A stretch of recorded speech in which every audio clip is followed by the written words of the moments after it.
Trustees to order. Thank you.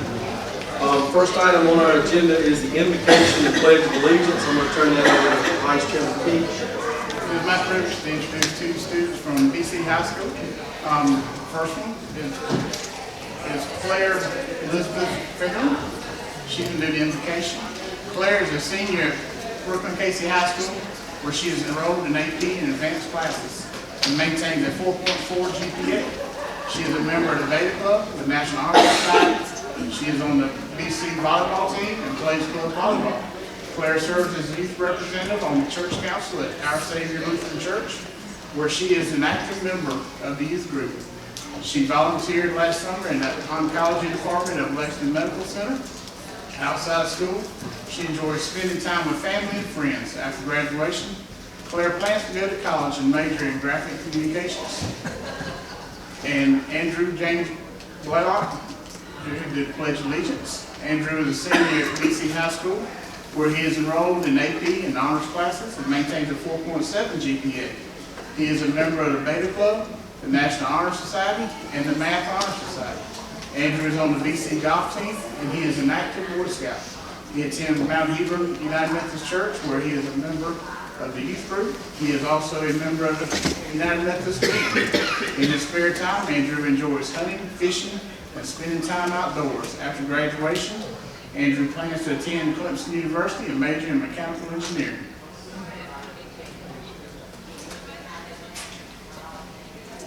The Lord be with you. And also with you. O God, source of all goodness, we give you thanks for the gift of reason and the opportunity for education. Bless our schools that they may be places of learning and safety, where teachers challenge the minds and nurture the hearts of students. Send your blessings on all who are engaged in the work of education, specifically teachers, administrators, and board members, and give them clearness of vision and freshness of thought so that they may enable students to grow in wisdom and be prepared to face the challenges of life. Through Jesus Christ, our Lord. Amen. Amen. Please stand for the Pledge of Allegiance. I Pledge allegiance to the flag of the United States of America and to the republic for which it stands, one nation, under God, indivisible, with liberty and justice for all.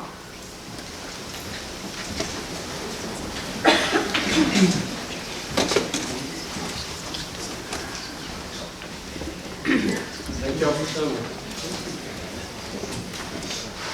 All right, next on our agenda is the consent agenda, and we have one amendment we need to make. It's been requested by the administration. Item C under new business.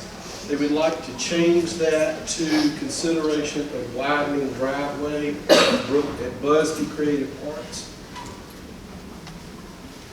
So that would be item C, consideration of widening driveway at Busby Creative Arts.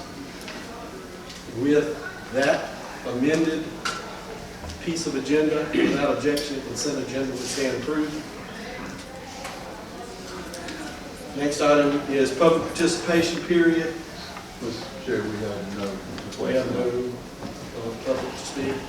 Okay, so next is reports on honors and accomplishments of students and staff. Thank you, Mr. Chair, members of the board. Corey Chapman, where are you, Corey? I see you over there. Come on up. Come on up. You're going to join Dr. James here in front of everybody. This is Corey Chapman. He's an 11th grader at Airport High School. Corey has a 4.2 GPA, and most of that was earned the very hard way by honor and AP courses. He's extremely smart.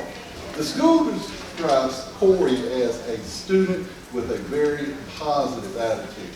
And when I look back through his records, what impressed me the most is he's Lexington homegrown. He went from Springdale to Fulmer to Airport High School. He's the product of Lexington. Corey went this summer to the Congress of Future Science and Technology Leaders, and that's the largest gathering of gifted and talented high schools in the area of science, technology, and mathematics in the country. While there in Boston during the summer, Corey received an award of excellence for representing the state of South Carolina and as a representative of Airport High School.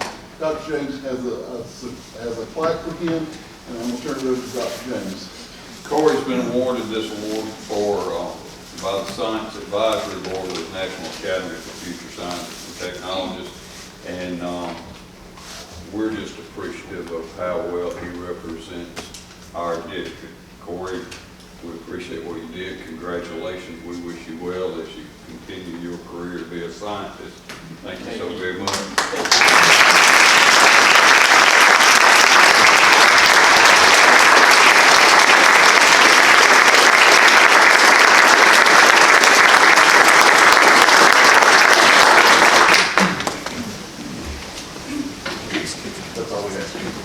Thank you, Mr. Chairman. Next on our agenda is unfinished business, and we have no unfinished business.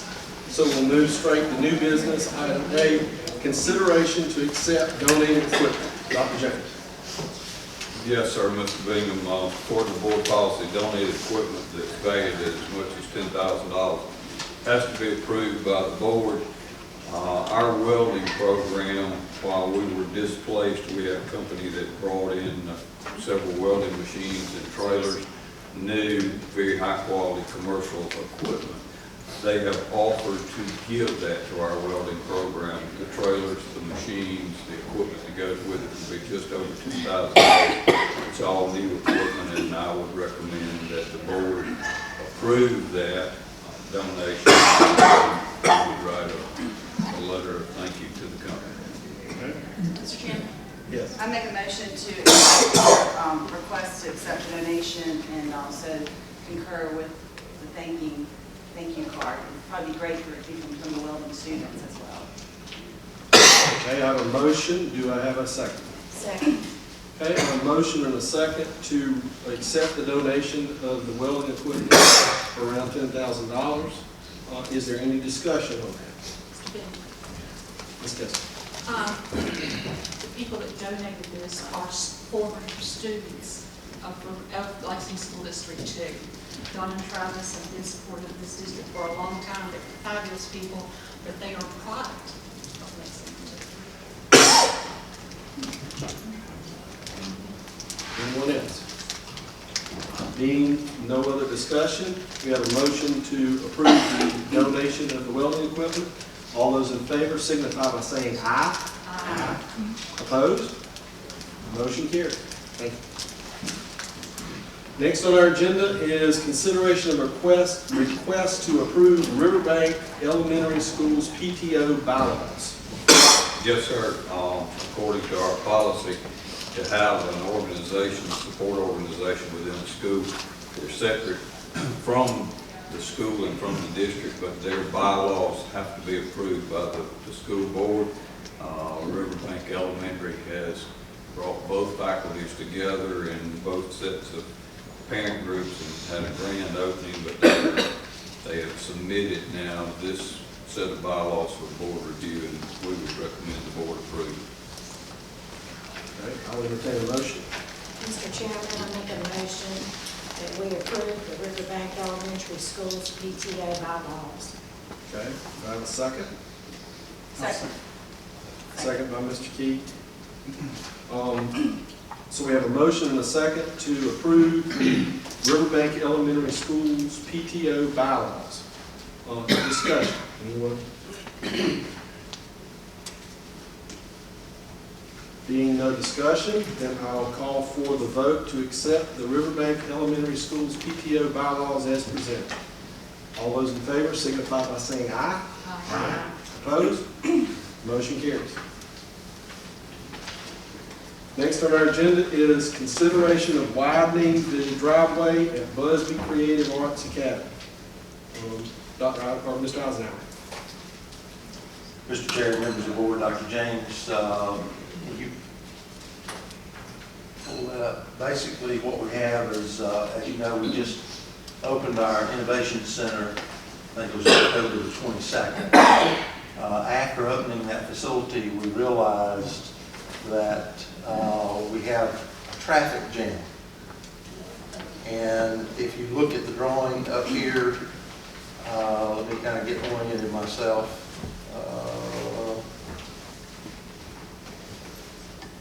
12th Street's at the top of this drawing.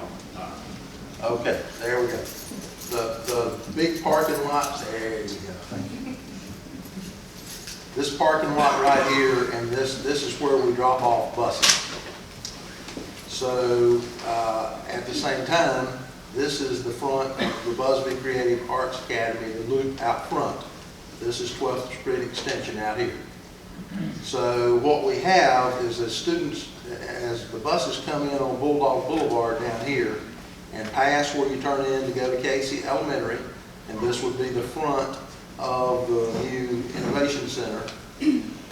The buses, the folks that are picking up students at the Busby Creative Arts Academy are lining up down this road. So they tie up the right-hand side going in. What has been happening is that these folks are lined up and backed up into this area right here as buses are trying to come in to pick up students in this area. They have to drive on the wrong side of the road around these cars that are sitting in the right-hand driving lane. And the buses have to then come around this way, sit and pick up students. Now,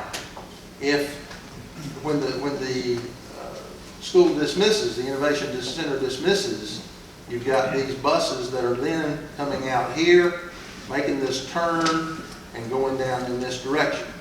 If there happens to be a late bus coming, this late bus comes and it meets the other bus because they are both in the same lane trying to go in opposite directions. All right? Now, that doesn't happen that often, but students are being dismissed from this area and are going out the same drive and are going down the same lane. We have had situations where the buses are coming in and meeting students, and the bus is usually going to win that battle, but we don't want to fight it. So what we're proposing is that you allow us to go ahead and have our civil engineer to design a third lane that's marked in red so that we can create a lane for buses to go in safely and for students and buses to come out safely. And we didn't want to wait until January to do that, so that's why we asked you if you would amend the agenda for us tonight. So we'd like to ask that you allow us to go ahead and proceed with the design, send that for bid, and try to get it back to you by our January board meeting. Because it is a safety issue. Okay, I'll entertain a motion. Mr. Chairman, I make a motion that we allow the administration to contact the civil engineer to design a lane to widen the driveway at Busby Middle School. We have a motion by Ms. Kessler. Do I have a second? Second. Second by Ms. Wood. So we have a motion and a second to allow the administration to contact civil engineer and have them design a widened driveway and put it out for bid. For the bid to come back to the board Hopefully, by January. at a later date. Yes. Okay? Any discussion?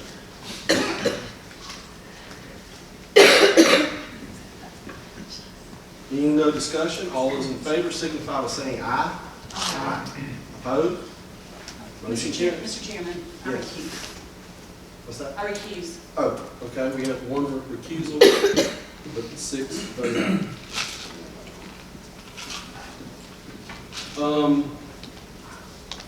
Next item on our agenda, item D, is consideration of design colors for former middle school. Mr. Chair, we have with us tonight, I think, Mr. Todd Cease, Jumper Carter Cease, and I'm not sure who we brought with him, but I think we have a color board for y'all to consider for Fulmer Middle School. They have met with the principal, and we've discussed these colors, and we'd just like to turn the contractor loose to buy out all the remaining items on this job. Right. Thank you, Mr. Eisenhower, Mr. Chairman, members of the board. Dr. James, thank you for the opportunity to be here. This is Lauren Faven. Lauren heads up our interior design for our office. And as Don said, we've been working hard on developing the color scheme, working closely with Don and Howard and Ms. Carrera. So, Lauren, turn it over to you. You do have a PowerPoint? Yep.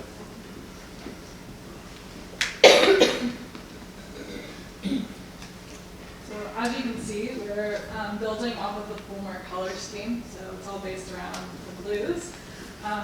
The carpet, which is the background to all the materials, that will be used in the admin, media center, and music areas. The terrazzo, which that has the pattern in the corridors and then the cafeteria. Those are the, what you can see at the bottom, 2 blues and 2 neutrals, so 4 colors total. That puts the emphasis on the colors, which will help tie it into the whole school. We did a very geometric pattern. Tile for the bathrooms. This is the floor tile. This is the wall tile. The wall tile will also be used in the serving line in the cafeteria and the water fountain niche areas. BCT is in the classrooms. Once again, 2 blues, 2 neutrals. Acoustic panels, those are in the cafeteria, music, and that might be it, yes. We have a couple areas that will get a metal ceiling, acoustic ceiling, which will help with reverberation and sound. So, one more slide, sorry. That's an example of how that would be used. This is to mimic the wood tones that will be on the doors and some of the casework. We have our standard paint colors that are used throughout your district, with one accent color being blue.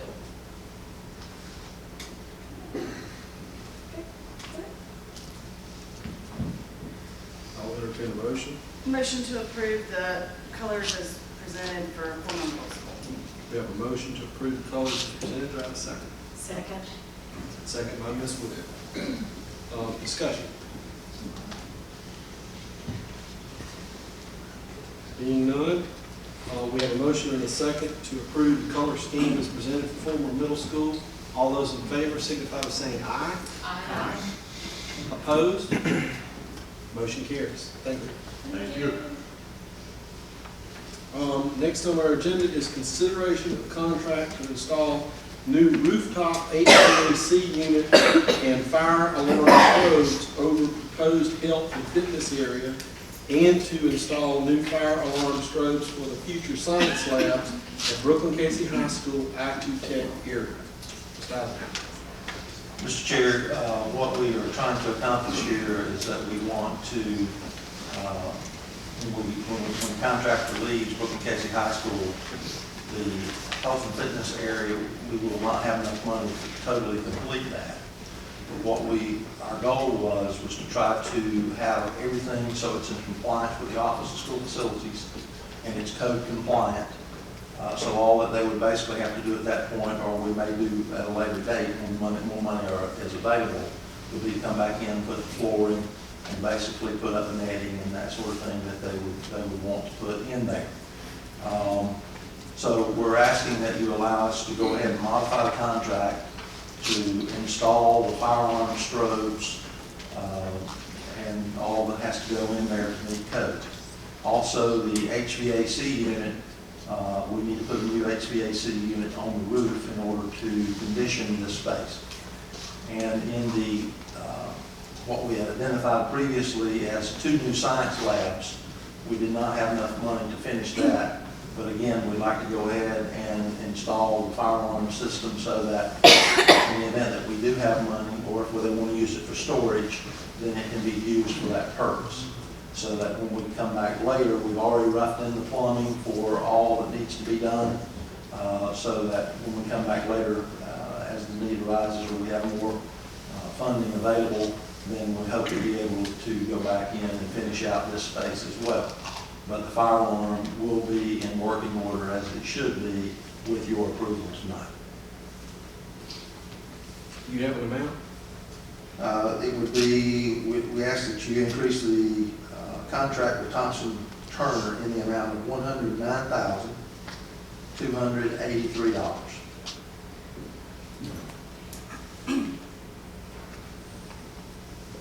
I would entertain a motion.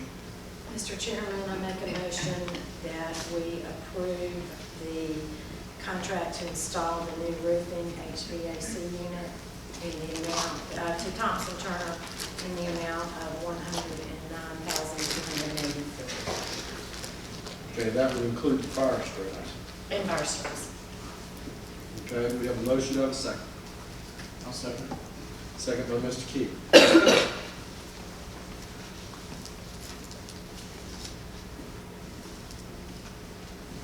discussion? Okay, we have a motion and a second to increase the contract for Thompson Turner in the amount of $109,283 to install a new rooftop HVAC unit and fire strobes in the proposed health and fitness area and the fire strobes for the future science lab at Brooklyn Casey High School. All those in favor signify by saying aye. Aye. Opposed? Motion carries. Thank you. Next on our agenda is consideration of a new fire alarm system at Airport High School. Mr. Chair, when we came to you a little over a year ago, we told you that we had 3 items that we needed to work on based on previous issues with the fire alarm and fire marshal, state fire marshal basically was telling us that we needed to widen the road at Seawood Pine Ridge so that a fire truck could get through there. We also asked, they asked us to install sprinklers at Seawood, which is Conway Wood Early Childhood Center. And we also were asked to improve the fire alarm system at Airport High School because the strobes were not synchronizing. The panel was all messed up. It just, even though that system's not that old, it just wasn't a very good system when it was put in. So we worked around the system for a while and tried to do the best that we could. And we've spent all of our money. We got $1.2 million of Abbeville money, if you recall, to work toward accomplishing those 3 items being finished. What we had told you all along, though, was we knew that, or we felt that we would not have enough money to finish all 3 of those projects. So we are asking you at this point to allow us to go ahead and install a new fire alarm system at Airport High School in the amount of $587,185 and award that contract to the low bidder, which is Precision Fire Solutions. And I understand that's a company here in West Columbia. Mr. Chairman, I'd like to make a motion to approve the recommendation of awarding the contract in the amount of $587,185 for the new fire alarm system at Airport High School. To Precision Fire. 2 Precision Fire companies. Okay, I have a motion, do I have a second? Second. Second by Ms. Kessler. Any discussion? We have a motion and a second to approve a new fire alarm system installation at Airport High School using Precision Fire Solutions in the amount of $587,185. All those in favor signify by saying aye. Aye. Opposed? Motion carries. All right. Next on our agenda is consideration of contract to replace 2 HVAC rooftop units on the Airport High School arena. Mr. Eisenhower. Mr. Chair, we also would like to ask that you approve of installing new HVAC systems, rooftop units on the arena at Airport High School. And we'd like to award the contract to ASAP Mechanical LLC in the amount of $129,844. Could you say that again, the amount again, please? $129,844.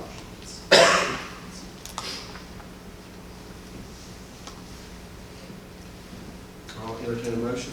Mr. Chairman, I make a motion that we approve awarding of the contract to ASAP Mechanical LLC in the amount of $129,844 to replace the 2 HVAC rooftop units on the Airport High School arena. Okay, we have a motion. Do I have a second? Second. Second by Ms. Brandon. Discussion. My only thing is, why couldn't we have got this done before the president showed up there? And he sweated to death that night. Yes, sir. All right, we have a motion and a second on the floor to award a contract to AP Mechanical in the amount of $129,844 to replace 2 HVAC rooftop units on the Airport High School arena. All those in favor signify by saying aye. Aye. Opposed? Motion carries. Next on the agenda is consideration of insurance settlement for the fire damage at Airport High School 700 wing. Mr. Chair, as you know, this has been an ongoing issue for us as well. We had a fire at Airport High School, the 700 wing vocational wing. The insurance adjuster offered us $510,032.99. We felt like that was not enough money to perform the work that needed to be done to renovate that space back to its condition prior to the fire. So we've been fighting this battle now for over a year, and we're pleased to announce that we have now gotten them up to $844,305.69. So the administration would recommend that you approve the settlement in that amount. I'll entertain a motion. I'll make a motion to set the insurance settlement for fire damage at Airport High School of the amount of $844,305.69. I have a motion. Do I have a second? Second. Second by Ms. Wood. Discussion.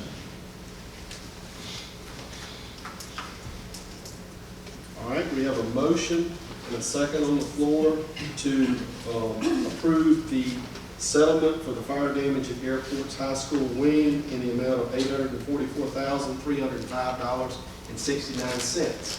All those in favor signify by saying aye. Aye. Opposed? Motion carries.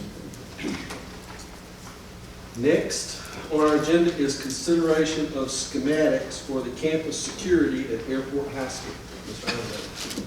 Once again, Mr. Chair, we have with us tonight Mr. Todd City of Jump Carter Cities, who is going to present to you the schematics for what we propose to do to better secure the campus at Airport High School. Thank you, John. Just to give you an update, we have been working on the drawings. Mr. Eisenhower and Howard and Mr. Dom, we've met and got ideas on how to create multi-layer security around Airport High School. So just as a reminder, the entire perimeter will be fenced, and that's a combination of new fencing and some of the existing fence that's in place. And then there will also be sort of a inner security level that's closer to the building, which will include, just to kind of orient you, Boston Avenue is up at the top of the sheet, and this is the loop drive that runs all the way around the softball field, the stadium, and the baseball field, and former middle schools over here. So the perimeter fence loops the parking area off of, and this is a staff parking area off of Boston, kind of ties back in, covers the ropes course, which is in this area, ties back into the gym, and then loops back around the stadium and ties back into the school building itself near the new 100. I guess that's still considered the new 100. It was the new 100 when I was there. So,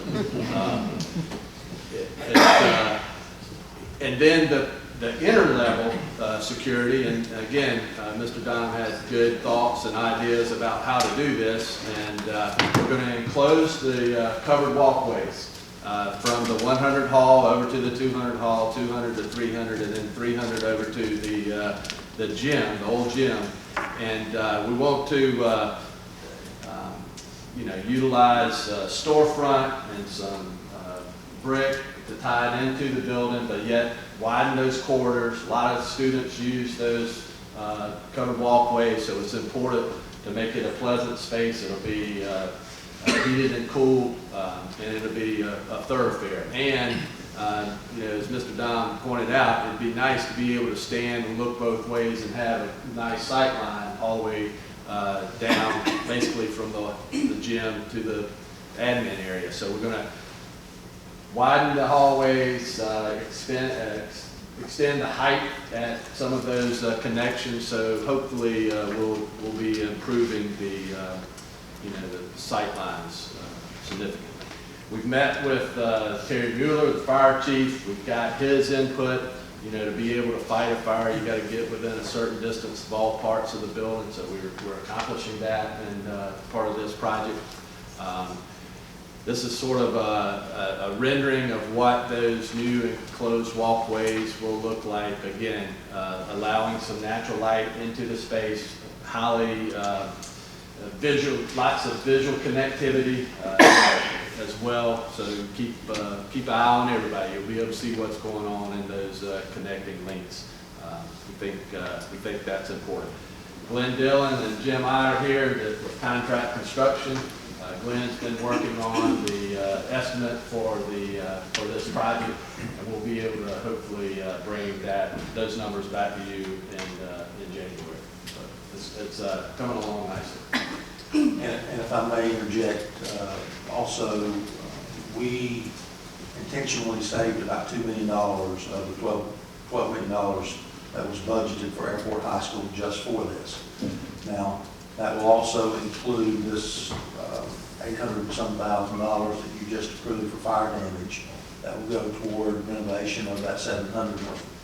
So all of this will be tied together along with, and I'm telling them now, we're also going to be asking them to include painting of the entire facility. We had on our list to paint Airport High School this past year, but the bids came in too high. We did not have very good participation in the bid process, so we're going to try to include that in this project as well. So wrapping up a lot of different things for Airport High School with this. So, Todd, are you anticipating these will be conditioned spaces, or they'll just be? No, there'll be conditioned spaces. Otherwise, I think it'll get too hot. yes. August and September, so it'll be split units and kind of these central diffusers mounted periodically in covered wall.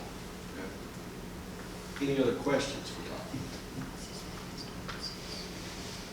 I just make a motion to approve the schematics as presented for campus security at Airport High School. Okay, we have a motion. Do I have a second? Second. Second. Questions? Mr. Summer. As this ties in with the, I guess, the existing security, so the doors, as far as ingress and egress, it'll tie in with whatever's already at the school. Right, and Don and I have talked about adding some additional card access readers around the campus, so we'll certainly do that at the major entry points from the student parking areas as well as from the staff entrance. So it will be some upgrades associated with that as well. And that'll be incorporated into the existing whatever security software that's there, hardware that's there. And Yes, we have not really done any access control at this campus yet because we've got this plan, but it will all tie together with the access control. The cameras we're already upgraded cameras, we have digital cameras out there. Part of the challenge that we will have on this campus, as we do in many high schools that were designed in this area, is that you have different wings, and going to and from those wings, we kept trying to figure out how do we protect students out of the building into another building through courtyards and all that stuff. So we just really couldn't come up with any way to do it other than to enclose those breezeways. We still have some challenges. For instance, we talked today about the area coming from the 700 wing around by the cafeteria into that courtyard area, where that the 700 wing, the old gym, the new gym, and all that courtyard that kind of feeds into that area. We're going to have to do we're looking at some ornamental fencing there with maybe a card reader. So there are still some challenges with this plan. just simply because of the layout of the campus. And, you know, you're going to have students that are going to be going out of the facility down to the 700 wing that will be outside. So those are the kinds of things that we still have to work through, and all of this is dependent upon what Office of School Facilities tells us. So we got to make sure we have proper egress. So there are still some hurdles that we have to cross here. But we're just asking you tonight to give us the approval to continue to plan. And if you're okay with us, the big thing that would be these covering and closing these breezeways. Todd, also in these, we are considering to maintain the courtyards that we have inside there. We'll be running maintenance equipment through there. Yes. Yeah, so Kevin, we're going to keep these connecting links where there will be extra wide doors and tall doors, so you'll be able to move equipment back and forth from one side to the other to gain access. And that's how, you know, in a case of an event of a fire, the fire folks will use those same doors. So we'll keep that in mind as we are designing the connecting links. Other questions?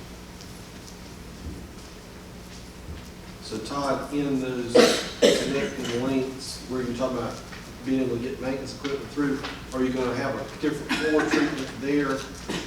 Well, I think, you know, one thing that we've done that's very durable is utilizing polished concrete, and we've done that more and more in corridors, so that's a consideration instead of putting like a, you know, a vinyl tile or LVT on the floor or terrazzo. In these areas, I think it lends itself to that polished concrete. It's very durable and looks nice as well. Yeah, I would think we would need to be cautious with dripping oil out of lawnmowers. Absolutely. It's that kind of thing. That's right. Okay. Any other questions? All right, we have a motion and a second on the floor for the approval of the schematics for campus security at Airports High School. All those in favor signify by saying aye. Aye. Opposed? Motion carries. Thank you. Thank you. All right, next on our agenda is consideration of weight room equipment for Brooklyn Casey High School.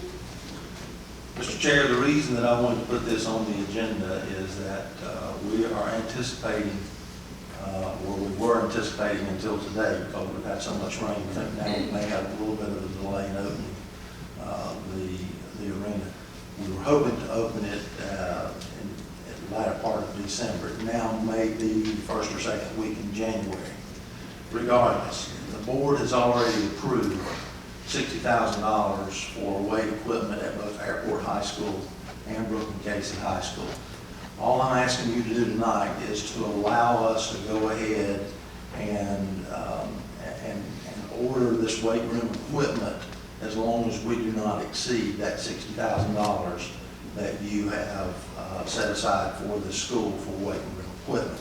If we have to wait until January to bring the actual contract to you, then there will be several months that we will have the weight room facility, the weight room space open and available without any equipment in there. And I'm just trying to avoid that lag time.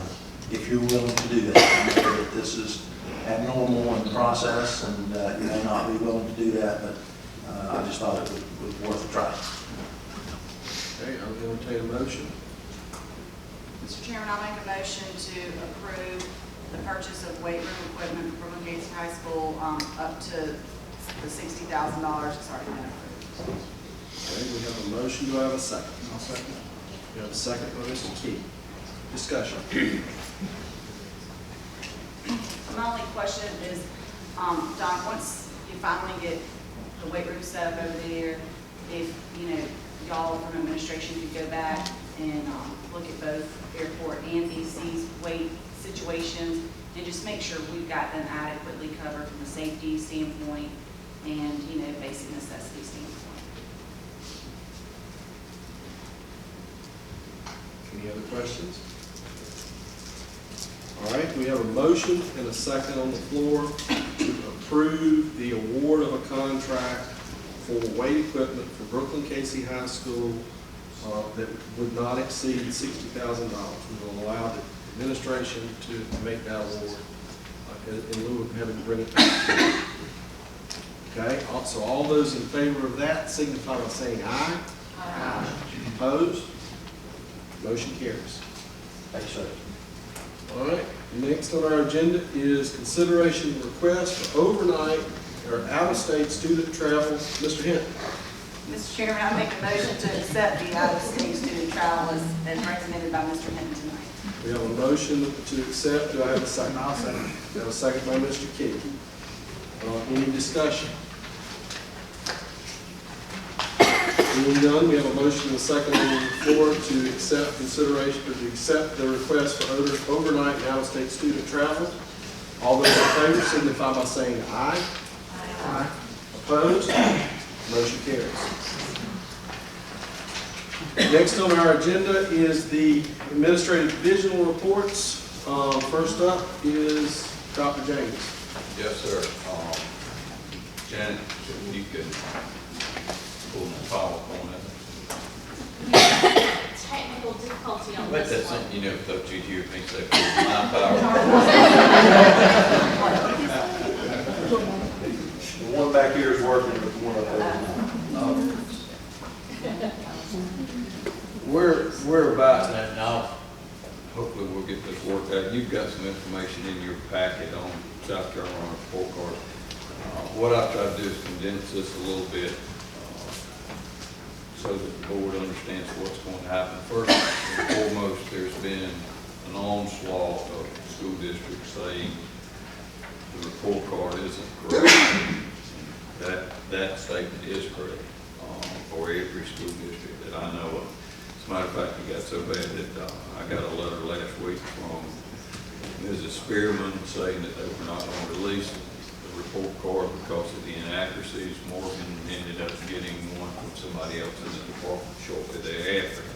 But we're about to embark on something that hadn't happened in this state since 2014, and the fact that each school in this state will get a rating. One of the major differences is the district will not get a rating. The ratings will be individualized schools, and the ratings, the categories of the ratings will be measured in the relationship to the profile of the South Carolina graduate. Marcella talked about the profile of the South Carolina graduate for probably 2 years in educational updates with you all, and it's come to the reality that those characteristics will be what it takes to increase our report card and how our report card is rated. There are 5 ratings for each school. Excellent, good, average, below average, and unsatisfactory. There won't be any A, B, C, D, F. The district receives no rating, so the school stands on its own merit. One of the issues that most superintendents have a problem with, and I would think most curriculum folks, and I would hope eventually most boards, for the ratings in 2017, 2018, there is a very distinct system that creates haves and have-nots. No matter what the scores are, there will only be 15% of the schools in the state of South Carolina that's rated as excellent. Once that 15% is met, it'll drop down to there'll be 20% that are good, 35% of the schools in the state will be average, 20% will be below average, and 10% will be unsatisfactory. So regardless of, and it popped up at just exactly where I was for those who got technology abilities. Regardless of what scores are or are not, that's the way it will shake out. That 15% excellent, 20% good, 35% average, and then creating, and I say creating because you would hope that that's a 45-degree angle at worst and a vertical line on the right-hand side of the spectrum at best, but we're creating a bell-shaped curve that automatically puts 30% of the schools into below average or unsatisfactory category. That's not anything we can do anything about, but what we can do something about is this is the first time that I've ever seen a system that we know exactly where the points are and the bulk of the points that make up what our report card grades will be and give us a way to attack it. There are 100 points total for both elementary, middle, and high school scoring. In elementary and middle schools, 35 points out of the 100 come from the SE Ready language arts and writing and the SC Ready math. So by focusing on the math and the ELA in grades 3 through 8, we're already looking at 35% of the total amount of points that are available. The other points, 35 more points for elementary and middle school, come in two parts based on growth. It's the first time that we've had the lowest percentage of students, or the lowest performing percentage of students that actually count twice, because the lowest 20% of the students, their growth counts as half of the points. But you also have the all student growth throughout the school. So by focusing on our English language arts, reading, writing, and our mathematics, what we have the opportunity to do is pick up 70% of the points available based strictly on how well we do on those tests that measure ELA and math, and half of the points how well we grow as a student body. And then in turn of our intervention, what our programs really do. Is it a program that has some meat on the bone, not just we have after-school programs and we're working with kids that aren't doing well. We've got an opportunity to count that 20% of the students twice.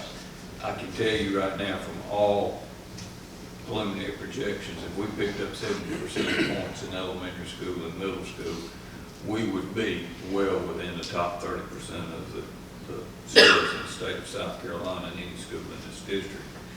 10 points come from what they're calling preparing for success, and that relates to scores on past science and social studies. Science is given in grades 4, 6, and 8, social studies 5 and 7. That's 10% of the points, and I think most of our principals and most of our teachers will agree that science translates easily to ELA and math and social studies. We intentionally pair social studies teachers and language arts teachers. So achieving those points is doable by focus on ELA and math. 10 points come from our non-English speaking students that are English as a natural language to them. Their scores on the access, whether they're learning to listen and understand, speak the English language, write English language, read for comprehension, they're 10 points for that. And then the last 10 points in elementary and middle school comes on the Advanced Ed Student Engagement Survey, or school quality. That's been a big issue. Most of the complaints and most of the mistakes have been with this Advanced Ed. So that's being reviewed by the State Department. Hopefully when it comes out, the survey results will be right. It'll be the right survey results for the right school, and that'll be what we expect. It's worth 10 points, but again, and I've got a slide at the very end that I want the board to focus on, because I think it's the direction for us to go. If we look at the fact that we truly believe kids can do whatever they choose, if they can read well, write well, and do mathematics, this rating lends itself well to that formula. At the high schools, it's a little simpler. We have 100 points. Out of those 100 points, 25 are based on end-of-course algebra 1 and end-of-course English 1. We did not do very well in this district at end-of-course algebra 1 and English 1 this year, and we've talked about that a lot. One of the things that we'd like to do is sit down at the end of this school year and look at every 8th grader, determine where they are in their abilities with English 1 and algebra 1. Not only is this a way that we gain 25 points, but I'm convinced that if we get a kid through the 9th grade and get them into the 10th grade, odds are we'll keep them and they'll end up graduating. If we get them through the 10th grade, we've met the criteria to hold on to them. We've got to just keep them engaged for the next 2 years, so we feel like that'll increase with our graduation rate. But that's 25 points. It's 25 low-hanging fruit points. I mean, we know what it's about. We know what it takes to pass algebra and English 1. 10 points come from biology and U.S. history. That's the state's calling that preparing for success. They're in the course test in both of those. Again, that's the science and social studies tied to English language arts and math. ESOL kids, again, 10 points for that. Listening, speaking, reading, writing. That's an additional 10 points, just measuring how well our ESOL kids are doing in the language. College and career ready is 25 points. It's college or career ready. It does not have to be both. There are 9 conditions that a child can be college or career ready or college and career ready. We could qualify for 8. We don't offer IB courses in this district. That's the only other thing. Students deemed college ready if they have a composite score of 20 or higher on the ACT.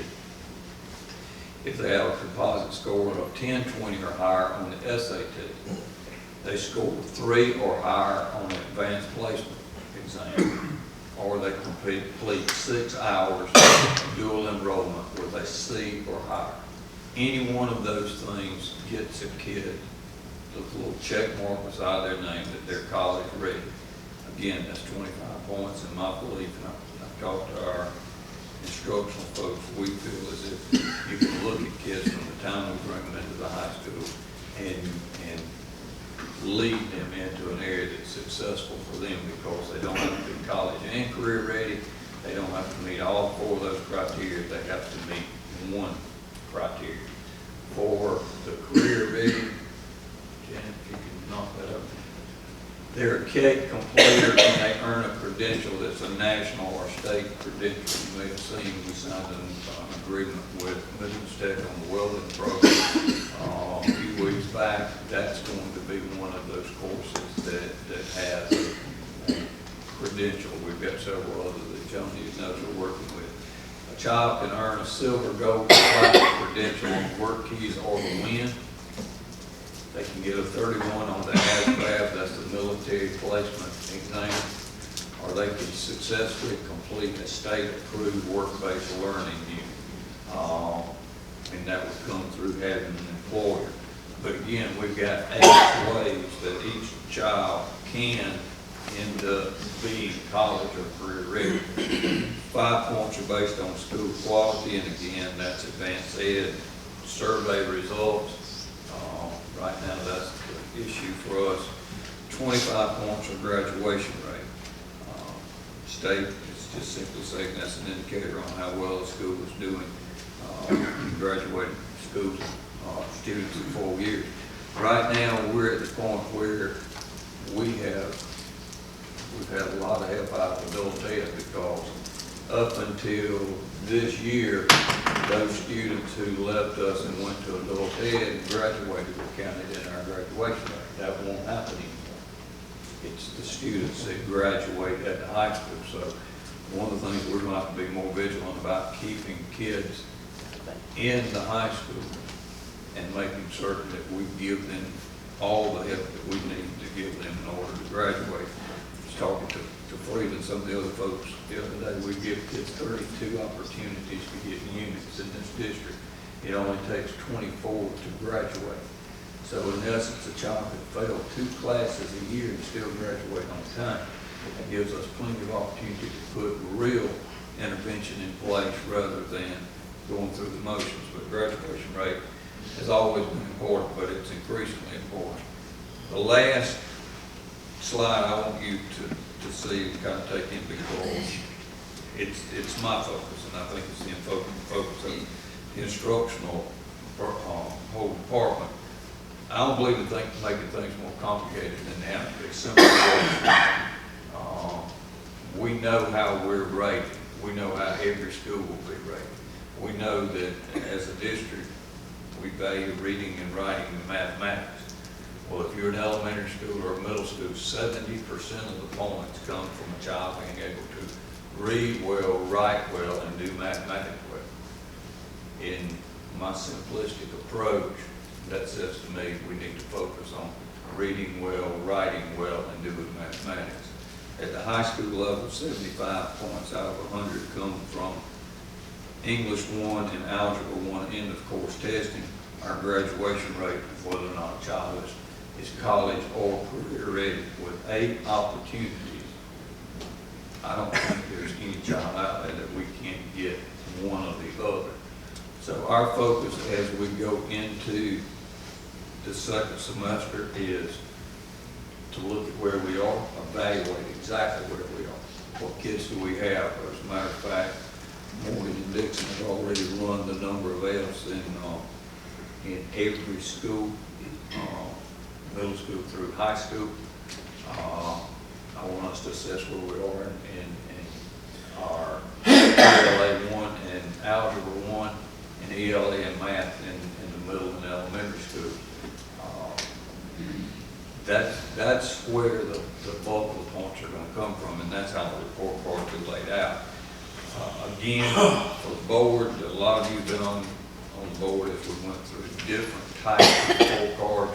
There won't be that district report card rating anymore that says Lexington 2 is good, average, above average, or whatever, like it was when it went away in 2014.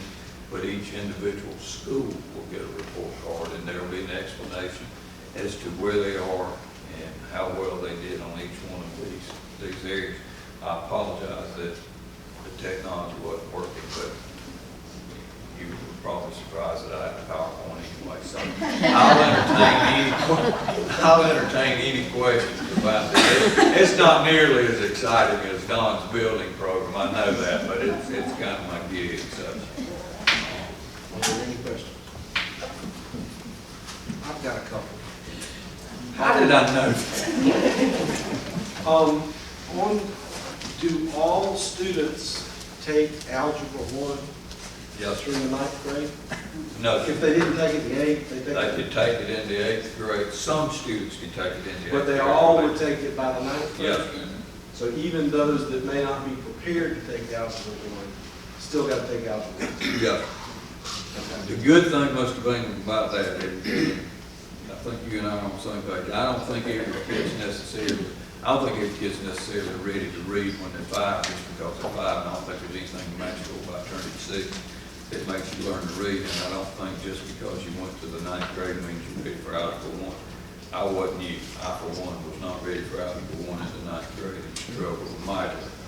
But what we do have is the fact that this district has created a system where you're ending up with 90-minute periods every day.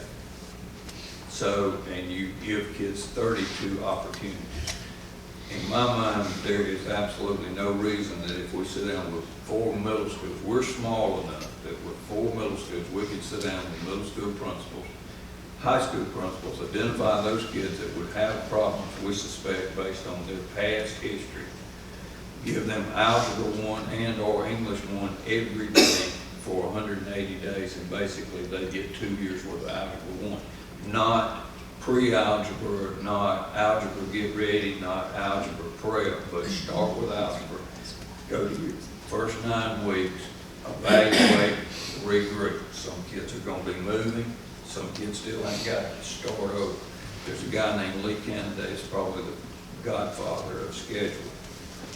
That's the most profitable, fruitful way of passing Algebra 1 for non-Algebra 1 kids in the nation is to assess and regroup based on 180 days of 90 minutes. At the end of the time, you get an end-of-course test passage. You also get a kid that gets Algebra 1 unit, they get a unit of elective, and they don't have to start back over. If you put them in the 9th grade in an AB schedule or 4x4 schedule, they get to the end of the semester, the end of the year, they fail Algebra 1, they fail the end of course test, they start back over, they still got 2 years of time involved. they failed the end of course test, and we've got a low score on the end of course test. We've got kids, I talked to some of the principals in high school the other day, we've got kids that have failed the same courses 3 times. With the time we have to work in our schedule, we've got to be able to rethink how we do business and work with kids, moving at kids' rates, because we have that kind of time built into our schedule. So that's a long answer to a short answer question. But yes, sir, everybody takes it. All right, this next question is, you mentioned that the children or the kids who move out of high school and move over to our adult ed department for the GED, then that program is going to cost us points, or we're going to be gigged because we're doing that instead of them graduating from high school. Well, we've got a double-edged sword with that, because Christy's done an outstanding job of that, but a big portion of her population has been the 17 to 21 group. 17 to 21 group is actually high school age students. By law, a child can attend regular public high school until their 21st birthday. What's happened in the past, because graduating at adult ed counted toward our graduation rate, if you have a kid that's behind, or you have a kid that's not doing well, infinite number of reasons a kid leaves the high school. A lot of times, you know, girls, it has to do with babies and that sort of thing. They leave the high school, Christy and her folks get them in, they get them on a program, and they end up graduating. Well, that leads me really to the question I'm trying to ask, and I may not know how to ask it, but is there some way to merge sort of that concept, but still call it that they're still a student of Brooklyn Casey or Airport High School, but it's an alternative way in which they're receiving their education? Well, that's a great segue in the fact that we met as a group yesterday with CR and those folks, and Lisa back there shaking her head. What we're looking at doing is identifying those kids, because we have to have 24 units to graduate a kid. We've got time, and if we stick to that model that we're doing, we're going to get what we've been getting. And, you know, we can't solve the problems that we have with the same thinking that caused the problem. So what we want to look at, whether it be special ed kids that Lisa didn't do, because special ed kids will figure into that, CR, because we don't want Newbridge to be mini DJJ. We want Newbridge to be an alternative program. So if I've got a 17-year-old with a 1-year-old baby that needs 2 units of credit to graduate, I want to put that student in a place where they can get that 2 units and they graduate. If I've got a kid that's got 5 absences because we're on block schedules, whether it's an AB block or a 4x4 block, and the law says that 10 absences out of a 180-day class, 5 absences out of a 90-day class, if they're already past that, Diane was in on this conversation, there's a way to remediate that and help the kid get the credit. We've got to focus on how do we get kids graduated, not get ourselves stuck in pigeonholes about, you know, this is what we do 4 classes a day, and that's how it's going to be, and it's got to be our way. If we stick to that, our graduation rate has been one of the highest in the state, and exactly 10% of it has been due to adult ed and what those folks are doing, because it's 10% lower, or we expect it to be 10% lower. That's embargoed, so I can't say that, but we expect it to be 10% lower, quit laughing at me more, than it was last year, because her kids are out. If you put her kids back in, we're where we were last year. So, again, the answer to your question is, you're exactly right, Ms. Speaker. If they go to adult ed, from a life skill standpoint, yes, we're helping them. From how does it impact Airport High School, Brooklyn Casey High School, their graduation rate goes down. If we don't use Newbridge Academy, and we don't use the fact that whether we're AB, 4x4, whatever, if we don't use that time to work getting kids prescriptive education, we're not ever gonna meet that graduation requirement. So, long answer, but yes. So, for me, I can say, and since you mentioned that 4x4 schedule, I mean, it's always concerned me that students don't have some of their core all year long. They have a semester of math, the next semester they don't have any, the next semester they don't have any, and then they go back for the second semester in their next year and they got math. Well, That to me is an issue, and what I'm hearing you say with these points is, we need to look at that and let's see and maybe that's what you're saying with this 24 to 32 hours or whatever, that's what we gotta do is, you know, if they're struggling in math and can't get it in 90 days, then they got to have the whole 180 days. and that's exactly what we're gonna do, and we'll actually regroup for the first time this year. Kids that are not doing well at the semester because there's absolutely no reason not to. It is what we're saying now. We do have a group. I started meeting with some of you that have been on board for a long time. I'll remember Beth has been on board for a long time. Remember how that you did, Ms. Kessler.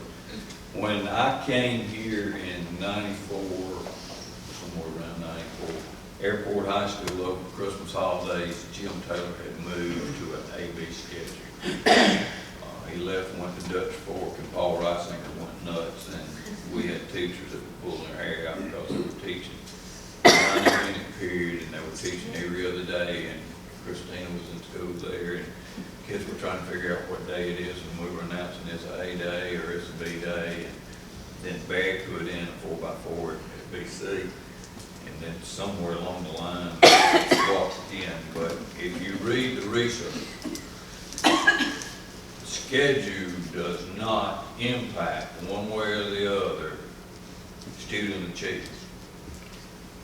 From studies all over the country, and we've got a group that we met with. We started with folks from the Cape Center, then I added in core teachers from both high schools, and we'll add folks in language arts and special areas as we go. But what we're looking for is how do we get our kids engaged in a schedule that best serves them. Gets them in the Cape Center, gets them involved with the activities there, gets them what they need at both the high schools. Did I hear you correct? You said scheduling has no impact. Scheduling has no impact on student achievement. I've seen you the research if you'd like. I know you doubt that statement. From a practical standpoint, I mean, I know if I don't study, if you can schedule it and I study something and I'm going to leave off a year and come back and try to study the next level, I'm going to have an awful hard time with that schedule. But you're talking about going from one year to another. You're not talking about the 180 days of that schedule. You're right about it. If I take Algebra 1 in the fall of the year and then I don't take it in spring, in Algebra or Geometry and Algebra 2 in the spring, and then I don't take it again the next fall, and I wait till the next spring, I've actually put a year in between there. That has an impact on my ability to do mathematics. We'll disagree on terminology. Bottom line is we have enough time built into our day that we can prescribe what kids can do. And I'm convinced that we test more than enough, so we ought to be able to predict which kids are going to do well on ELA and which kids are going to do well on mathematics. And that's the reason we're making the schedule. I don't think you'll have a teacher that disagrees with that last statement. Way too many tests. Too much time. Well, you know, Mr. Kessler, you don't fatten the hog by weighing it. You fatten the hog by feeding it. Yeah, that way. So, anyway, that's where our report card, when it finally comes out, that's where the points will be from. We hope it will be accurate, but we can't guarantee that, and I don't think at this point the state can do it. So whose brilliant idea Educational Oversight Committee. to put a bell curve so that the bottom 30% are going to always stay in the bottom 30%? No. There's no way to climb out of that hole. None whatsoever. No matter how well you do, if you're in that bottom 30%, you cannot get out. The only way you'll get out is when they do a renorming or change test, and that'll be, if it holds, it will be about 5 more years, and you might get changed. But if you fall into that 30%, mathematically, it's virtually impossible for you To to get out. me, that is a genius that did that. What a soul in this district. So, Dr. James, whether you and Bill are calling it scheduling, or what y'all want to call it, are we at least, prior to our course offerings and everything going out, we'll discuss this more in January, are we at least going to have maybe our high school teams and our innovation team and all these experts and our adult ed people and our bridge people sit down and look at some of these ways that you're talking about, and also look at scheduling in terms of, I just feel like in a district our size, it's got to be a nightmare to try to send 2 kids, to send 2 high schools that are our district size, and the cross students that we have going in between those schools mid-year, and also trying to go to take classes over there the Innovation Center. I just think it's got to be a nightmare to have both of the high schools on 2 different schedules. And I could flip a coin, because Cindy and I can tell you, we fought it both ways at BC High School, and actually, ironically, the 2 high schools are exactly flipped from where both high schools started. So, it's not a preference for me to go to high school, but we've got to find a schedule that we think works best for all children, and let's look at maybe everybody looking at that. Well, what we're looking at, Ms. Brown, is the one thing that I promised the teachers that I've met with is, my dissertation is in organizational change. And whether it's a good or bad thing, I actually use the airport and BC schedules as the examples of non-significant educational change, because it was unilateral decisions, and I swore to them that we wouldn't do that. So I'm listening, starting with Cape Center folks saying, how long do you actually need people in a hands-on class? Because right now they've got 3 hours and no planning period. And I don't care how much you love building construction or welding, 3 hours with a 17-year-old is about 2 hours too long. Then we added in the core teachers at the high school, because I want to hear from the math people. I believe, like you do, Mr. Bean, that math was easy for you, so you're supported for it. Math was hard for me. If I hadn't had it, if I had my choice, I wouldn't take it, which would have made my problem worse.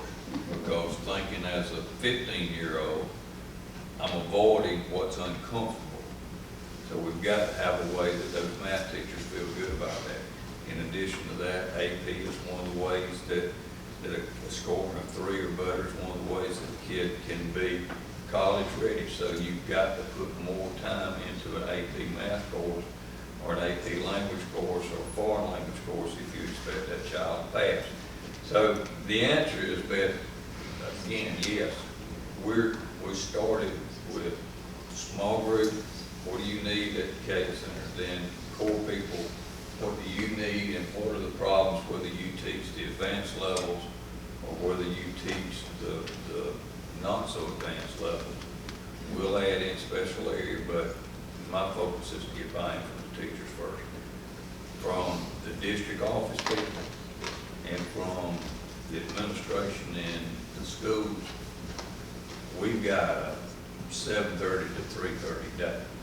The people that have got to deal with the way it's put together are the teachers and the kids. So if we change, if we do anything, and that's been our statement from the very beginning, we're not saying we're changing anything. We want to look at it and say, what's the best for our kids? How do we use that $30 million facility that you all just built? If we have a small class at one school, how do we involve the kids from both schools? Long story short, yeah, we're not gonna do anything at all, particularly with the schedule, till everybody that's a stakeholder comes together and we reach consensus, and then ultimately the board reaches consensus. I've had board members talk to me about scheduling, and ultimately it lies within the realm here of the district office, but I think the board has got to be bought into our instructional program. So we want to talk about it, we want to look at it, we want the board to be informed, but I want to do it systematically, because when it's all said and done, I don't want to be one of those things, and I don't speak badly about anybody, I don't want anybody to say we changed the schedule over Christmas holidays, and then all of a sudden I was doing something different. And you were teaching and sending it to y'all. I mean, hey, I got a PhD out of it, so I mean, it worked pretty good for me, but it was a nightmare for y'all. Anyway, yeah, we worked for that. Anybody else? You might have said this, but when does, I'm sorry. You might have said this, but when does this first report card come out? Right now, we're thinking it's going to be the 29th of November. We've had several dates now. It may not, but right, that's our best guess. Yeah. If it changes, we'll let you know. So it's, scheduling sounds like it's going to be an important part of this, you know, with, you know, what the classes that we have at BC Airport and the Cape Center. So you would think that maybe by the end of this school year, you know, that there could be some discussions on it, if there does need to be something. We'll have some changes discussions. that need to be- We're having discussions now. That's already going. And what we'll do is, when we come back from our winter break, the middle schools and we're going to sit down and talk to them about where their English 1 and Algebra 1 kids are now. Because we've got enough time in our schools. Both high schools have 8 periods throughout the course of the year. So we've got enough time to help those kids, rather than let them just go on to the end and fail. And one last question. So when do the 8th graders who are taking that English 1 and that Algebra 1, when do their scores count in this? Do they? This will be the usually first get time held? this will be the first time that they count with the high school. So they'll go to whatever high school they feed into. In the past, high schools have gotten a little bit of a bum rap because, you know, all the middle school principals here have been walking around looking like they've been walking around kind of grinning, you know, I've got 100% in my school with the end of course test and Algebra 1 and English 1, but they're gleaning off the high flyers, and then 9th graders going into the high schools are not those natural algebra kids, and so high school grades have not been 100% like the middle schools. But this year, Megan's middle schoolers that take Algebra 1 and or English 1 will go into airport, so. But will they go this year with Airport's 9th grader scores, or will they hold a year and go when those kids are 9th graders with Airport scores? You know what I'm saying? So in May when we take the test, is it Right. everybody who takes the test right now will go for this year, or will it, like basically the 8th grader full immersion kid will hold in a little pot over here until they get to 9th grade and they'll It'll count be the next with year? their graduating class, the year that So they they're held. graduate, yeah. So it doesn't hurt them, but it doesn't have them a year early. But we get to go back now then and pick up the 8th graders from last year's test scores at the end of this year? We get them? Will they do that? The score follows the student, and it's counted when they graduate. That's when they look all the way back and say, what was your score? And they count the graduating class. So our score we're going to get in the next couple of years are going to be based on all of our graduating seniors, what they did as 9th graders. Yeah, it's always on the graduating class and what they did whenever they took it. 8th grade, 9th grade, 10th grade, whenever. What if they didn't take it here? Still goes with them. As does the special ed kids and the ESOL kids. But from the high school standpoint, the good thing is at least it counts as a high school now. In the past, most schools score that the kids that take it in middle school have counted with the middle school. And so you're automatically losing a lot of kids. So from a perspective of what Dixon and our administrative people in instruction are going to be doing or looking at, I mean, really, we can't really tell what growth they're making until 2 or 3 or 4 years down the road, right? Because if the scores are this year, and then they go up or down next year, it doesn't necessarily mean any impactful changes got made, because we really don't know what our changes are going to be until these 8th and 9th graders graduate, right? That's pretty much right. That's terrible part too. It is, and then you go back to that, your baseline's gonna be based on prior kids, and that's where that 30% below average and unsatisfactory are. And that's one of the reasons why I think, and we think, that it's important to look in the middle of the year and figure out where we are in terms of our kids, because if we don't catch kids that are already in high school, it'll just be another year that high schools will have to suffer through that. So Morgan can predict 35% of our scores for the next 3 years, basically, because you already have their scores, right? As long as they stay with us. There is in and out. So if a student is with us in the ninth grade, takes algebra 1, doesn't pass, and then he transfers to some other school, his score goes to that school even though he didn't pass. It doesn't come back when he graduates there to say, well, that's against this school. Not unless he comes back. So there's going to be a built-in encouragement for somebody that's not doing well to go somewhere else. Well, we're giving scholarships to Lexington.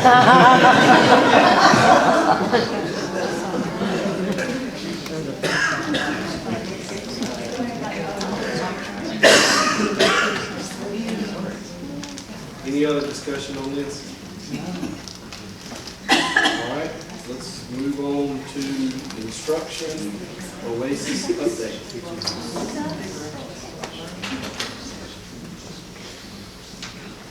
Good evening, Mr. Chair, members of the board, Dr. James. I wanted to come before you tonight to share a brief overview of Lexington 2's Gifted and Talented program at the elementary level. We have two models in Lexington 2. We have AEP, which is Advanced Elementary Program, and this is in grades 3 through 5. This is a pull-out program, we call it. This is where students are removed from the regular classroom for a specified period of time. You see the times listed below. And they receive some awesome instruction from some awesome teachers. And it's a lot of critical thinking, reasoning, hands-on, with focus particularly on problem solving. We have that at every elementary school, an AEP program and an AEP teacher that serves those schools. At 2 of our sites, we're excited that we have the OASIS program as well. OASIS stands for Opportunities for Advanced Students in Interdisciplinary Studies. And this is a full-day program. This is not a pull-out program. This is a full-day program, an accelerated program for students in grades 3 through 5. We currently have this program at Riverbank and at Casey. And grades 3, 4, and 5, there's a teacher for 3rd grade, 4th grade, and 5th grade at Riverbank. And currently this year we have them in 3rd grade at Casey. Again, these are the 2 ways that we serve the gifted and talented in the elementary school in our Lexington 2 program. You have before you have what the state of South Carolina has identified as the dimensions of giftedness, their criteria. A student to qualify for gifted has to qualify in 2 of the 3 dimensions. Our second graders are just finishing up their testing, the I1 contact test, and so we use that test from our second graders to identify gifted beginning in 3rd grade as well. So we currently serve about 100 students in 3rd grade and about 150 in 4th and 5th grade. The last year the state provided the comparison scores. Our students identified a gifted and talented that performed in grades 3, 4, and 5. The state had gifted and talented in both ELA and math. So this coming year, okay, We would like to continue the 3rd, 4th, and 5th grade OASIS programs at Riverbank and the 3rd grade at Casey. Riverbank currently serves, the OASIS program currently serves students from Riverbank, Saluda River, and Springdale. The Casey OASIS program serves students from Casey, Concrete, and Wood. This year also, like I said, we have 3rd grade, so looking forward, we would like to add a 4th grade next year. We discussed previously with you, we would like to add a 4th grade OASIS class at Casey, and the next year after that, a 5th grade class at Casey Elementary. So the implications for us, staff-wise, would be an additional teacher at Casey next year for those rising students who will be 4th graders, and then the year after that for 5th grade.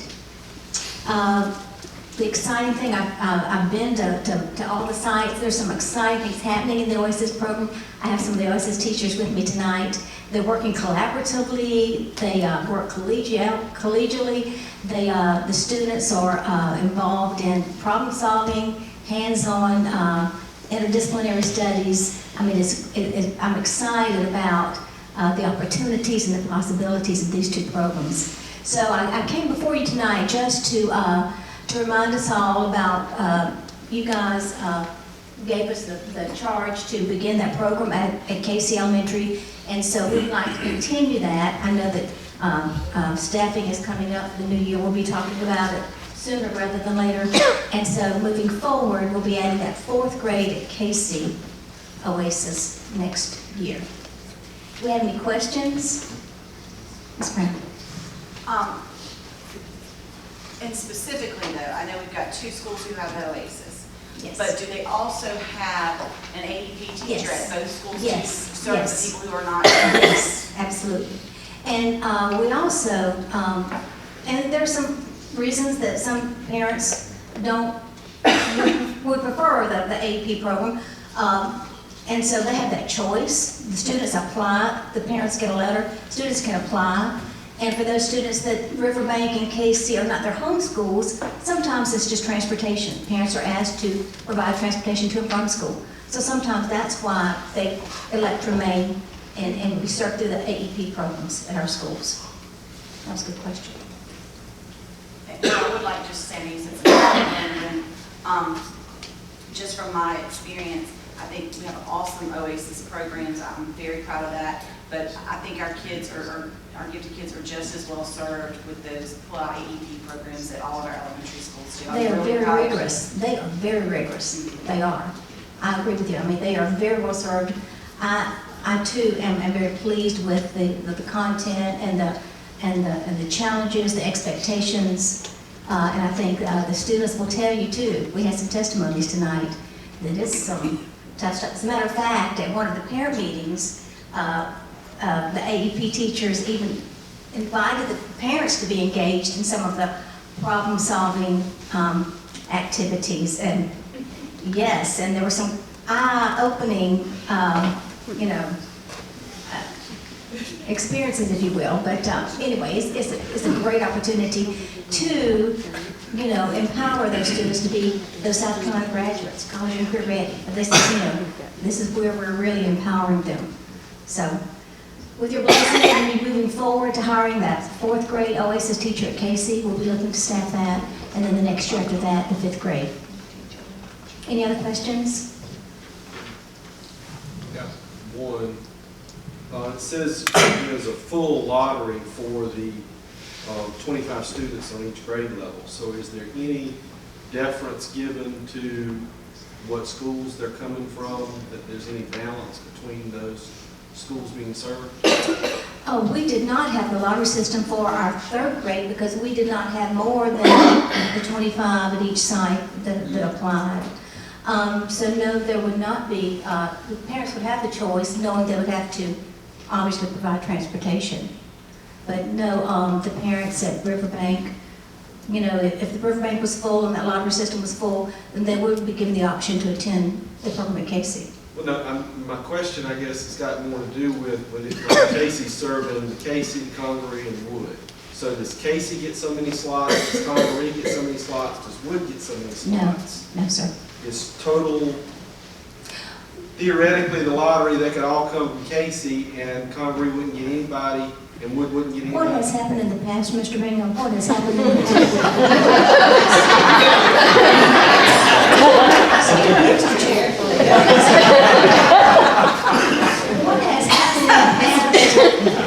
What has happened in the past is the students at that homeschool got preference first. For example, the students at Casey that applied, since it isn't their homeschool, they got preference first. But then there were not so many slots, so to speak. But then Wood and Convery would also apply too. So theoretically, if Casey had 25 students, it's full and nobody else would get in. Theoretically, that's not what happened, nor do we see that happening. And if that does happen, I certainly would come before the board and we would have some discussions about the equity, and because the purpose is the program for all. Thank you. Any other questions? I like this. Well done, Doctor. Thank you, Board. Mr. Bingham, I just want to make sure Dad has supper for you tonight. I didn't tell her she had to call me. Well done, Dr. Bingham. All right, next on our agenda is the Finance Department monthly financial reports. Mr. Chair, members of the board, you will see the revenue statement in the first report.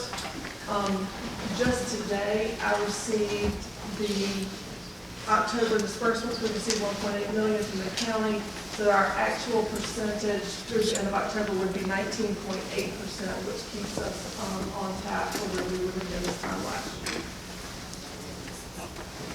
Anyone have any questions about this report?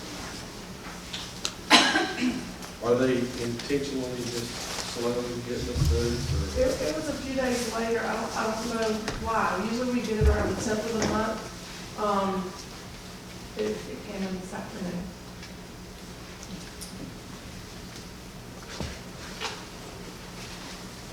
The next report would be our expenditure report, and there again we are on schedule just as we were this time last year.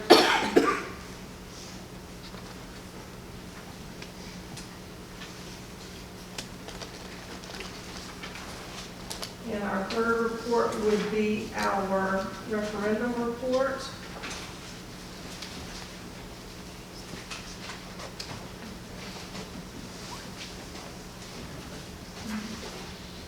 Are there any questions on this at that time? At the end of October, there was a little over $61 million left, or $60 million left unspent. Are there any questions on these three reports?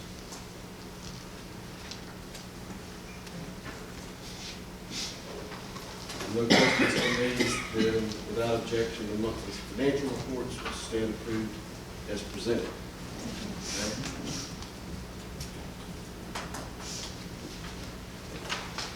The activity reports were right behind here also. If there were any questions, I'll be happy to entertain questions on that at a later time.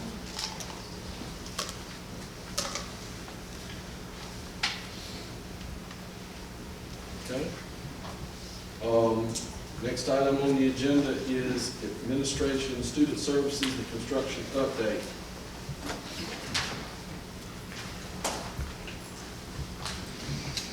Mr. Chair, in your board packet, we have provided you with the monthly construction update, which we try to post as soon as we can after this meeting. We put them on our website.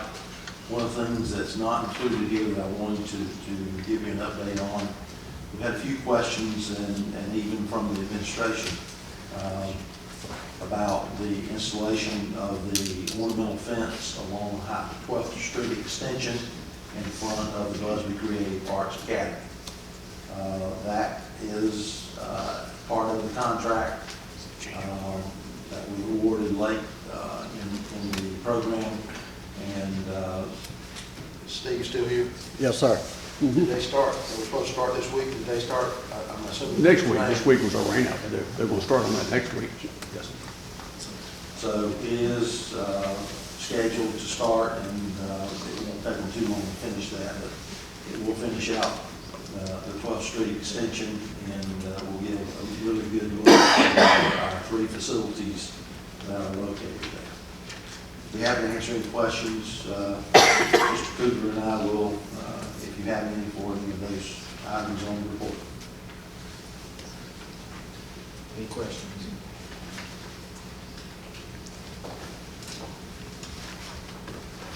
Okay. Next item up is executive session. Mr. King. Mr. Chairman, I would like to make a motion that the Board of Trustees enter into a closed session for the following items: consideration of personnel appointments and resignations, consideration of property matters, consideration of contractual matters, and consideration of expulsion of people. We have a motion and a second. Second by Ms. Kessler. All in favor signify by saying aye. Aye. We are now in executive session. We will take